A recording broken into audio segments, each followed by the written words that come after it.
There's an update on your weather from March 21st, 2013. Let's take a look at some pictures sent in once again by Lucas D. from Linden, Texas. We start off with this beautiful photo of these trees here. Let me step off the screen here. Look at these. Backdrop, a nice blue sky. You got the sun shining through these trees. Very nicely done, Lucas. This is in Texas. Here we go. Of course, this time of year it's not that beautiful up north, but down around Texas, look at the blue sky here. This reminds me of some almost thunderstorm season. You can see the billowing cumulus clouds, and almost looks like almost a cumulus nimbus type clouds developing on the edge of it, the bottom edge.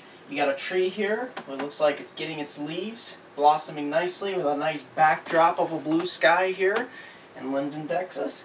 You got some flowers blooming already. Look at this, nice yellow flowers, really nice and lush. And look at this, a nice Texas sunset through some beautiful high and mid-level clouds. Look at this. This makes me long for summertime. And don't worry, it's on its way. We'll have to get to spring first. Spring doesn't seem to be here at the moment. But we're going to take a look at a few things. First, I want to jump right into lake effect snow. Here off the east end of Lake Ontario, some lake bands are dropping south. This accumulation follows us through 7 p.m. Friday, and we'll see an additional 3 to 6 inches across this area, with some locally higher amounts to 4 to 8, especially near the southern edge of Oswego County and just north of Syracuse. Syracuse itself could see 2 to 5 inches.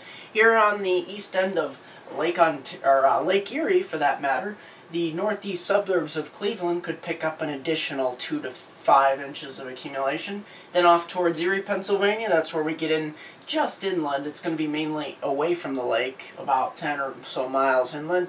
And towards Warren County, Pennsylvania, that's where we're going to get into the snow accumulations approaching 2 to 5 inches, locally higher amounts up towards Dunkirk, especially inland, and just west of Jamestown. That's where we'll get into about 3 to 6 inches. So that's what we're looking at here for lake effect snow.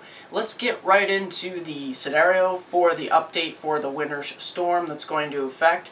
There is some changes. There's some major changes. We have the Euro and the GFS starting to agree with each other. The GFS has come further south, and let's take a look at some of those indicators here. We have the GFS, which is taking the system across the south. This is 6-hour precip with SLP amounts here, taking it across the south and then shunting it all off the coast here.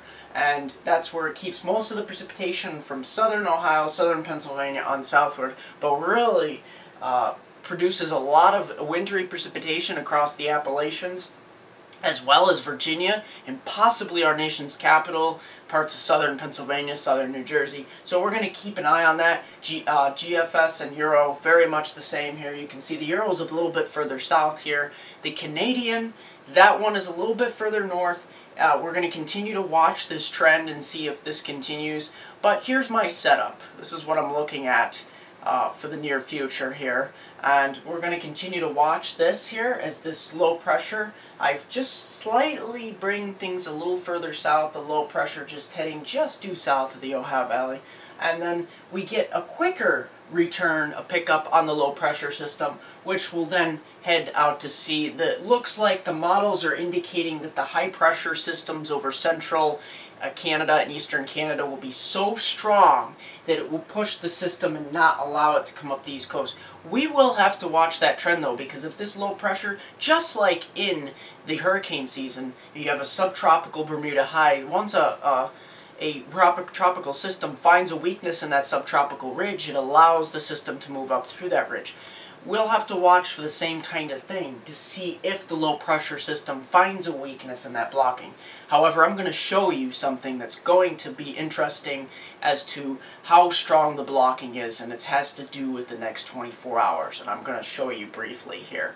But this could mean significant wintry precipitation across Palm Sunday and Monday, across parts of the Ohio Valley and the mid-central and southern mid-Atlantic. So people in those regions should be watching out for this. So let's take a look at what we've got going for the next 24 hours for this storm that's going to clip New England with a inverted trough. And this low pressure system is going to ride up here, and you can see snowfall amounts could be approaching 3-4 inches out on the eastern tip of Cape Cod, eastern tip of Long Island, Nantucket, and 1 to 3 inches across central portions just west of Cape Cod and down through extreme eastern New Jersey, maybe as far south as the eastern Delmarva Peninsula. So that's what we're looking at there, that trough that sets up tonight.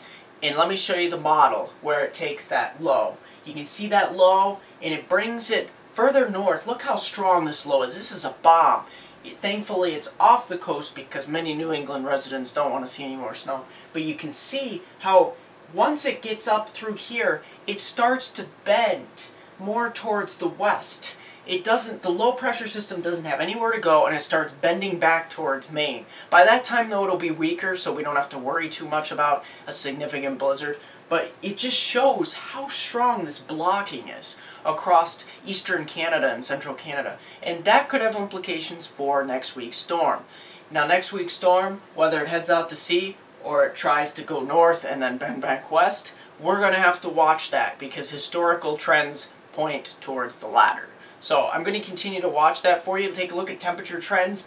Cold air outbreaks across the northern tier states will continue across the next several days, and we'll continue to watch below normal temperatures and no spring in sight. You can see the cold pockets of cold air later in the period across this central mid-Atlantic, and that will be indicative of that heavier wintry precipitation, which causes that adiabatic cooling to bring winter back to much of the mid-central mid-Atlantic. And here out west, I haven't been talking about out west too much, but we're going to see that systems will affect the northwest. We had a lot of lower elevation and mid and upper elevation snow in the Pacific Northwest yesterday, and that trend should continue as we get colder air in the Rocky Mountains as well. Here in the southern states, let's bring up that scenario map really quickly again. We're going to watch the likelihood of a severe weather outbreak from Texas, southern Oklahoma, Arkansas, down into Louisiana, and extending eastward towards just south of Atlanta,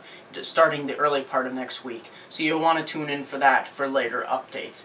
And consult your NOAA National Weather Service for the latest up-to-date warnings. That's going to do it for MeteoMark.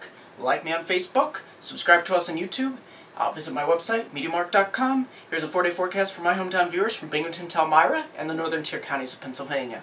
Well, let's take a look here quickly. We have pretty much cold air continuing, lows in the mid to upper teens, highs approaching 35 to 40 towards the end of the forecast period towards Monday. That's where we get into possibly a chance of snow and rain showers in the afternoon, highs approaching 40. Of course, lows could be down into the single digits to lower teens in some of the colder valleys, especially the Susquehanna region of New York. So we're going to continue to watch for that. But as of right now, it looks like the system next week, early next week, could stay south of the southern tier of New York and the northern tier counties of Pennsylvania. I'll continue to monitor it for you.